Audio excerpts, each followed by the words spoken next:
ও দাদা, আমার বোনের সাথে কি ফুলসজ্জা রাত কাটাবে? আমার বোন কিন্তু খুব হট।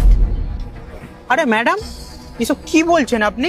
তুমি এত ভাবছো কেন? তুমি যদি চাও আমি মন্দিরে গিয়ে আমার বোনের সাথে 5 মিনিটে বিয়ে দিয়ে দিতে পারি। কিন্তু ম্যাডাম, এইভাবে কি আমরা বিয়ে করতে পারি কি আমরা?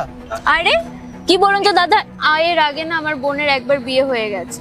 যার সাথে বিয়ে হয়েছে না, তাদের দুজনের একসাথে অ্যাক্সিডেন্ট হয়েছে। বেচারির বর রোড অ্যাক্সিডেন্টে মারা গেছে। তার আগে তোর কথা বলতেও পারে না, আর পাটাও চলে গেছে। যাওয়ার আগে না সব প্রপার্টি আমার বোনের নামে লিখে দিয়ে গেছে, কিন্তু ওই প্রপার্টি তো আমি আর পাবো না। তাই আমি ভাবলাম কি তোমার সাথে বিয়ে দিয়ে দিই, তারপর ওই প্রপার্টি সব তোমার নামে হয়ে যাবে, আর তুমি বিয়ের পর আমার নামে করে দেবে। আচ্ছা, তোমার সুবিধার জন্য তোমার বোনের বিয়ে তুমি আমার সাথে দিচ্ছ? এতে কি শুধু আমার একার লাভ? এতে তো তোমারও লাভ হবে। আরে ওর বর কোটিপতি ছিল, ঠিক আছে, কোটি টাকা সম্পত্তি রেখে গেছে। তুমি নয় 1 কোটি টাকা নিয়ে নিও। কি, 1 কোটি? ঠিক আছে, তাহলে তো আমি তো বিয়ে করতে রাজি আছি। চলো। চলো। আচ্ছা বলুন তাহলে, এনারা কি মন্দিরে বিয়ে করেছেন? হ্যাঁ হ্যাঁ হ্যাঁ, এই যে, এই দেখুন এই দেখুন, ওরা মন্দিরে গিয়ে বিয়ে করেছে। কিন্তু ক্ষমা করবেন, হ্যাঁ আমি আপনার অফিসে আসতে পারিনি, কারণ দেখতেই পারছেন আমার বোনের অবস্থাটা, হ্যাঁ হ্যাঁ, হাঁটতে ঠিক পারে আছে। না। আচ্ছা আচ্ছা, কোনো ব্যাপার নয়, আমি ম্যারেজ সার্টিফিকেটটা কালকে রেডি করে দিচ্ছি। আচ্ছা একটা কথা, ওনার নামে যা প্রপার্টি আছে ওটা কিন্তু ওনার হাজবেন্ডের নামে হয়ে যাবে, আপনার কোনো অসুবিধা নেই তো এতে? না না, আমার বোন হয় এত বছর পর ট্রমা থেকে বেরিয়েছে, আমার কেন কোনো প্রবলেম থাকবে? উকিল সাহেব, আমি তো চাই আমার বোন নতুন করে আবার সংসার করুক।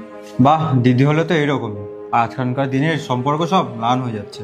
আচ্ছা তাহলে আপনারা এই ফাইলটার একটা কাগজ আছে, আপনারা এখানে সাইন করে দিন, ঠিক আছে?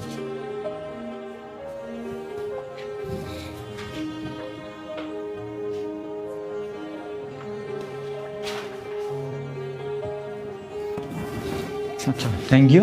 আর এ নিন আপনার রেজিস্ট্রি সার্টিফিকেট। আসছি।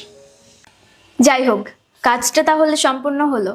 এখন সব সম্পত্তি তোমার নামে, তারপর আমার নামে করে দেবে। কোন প্রপার্টি?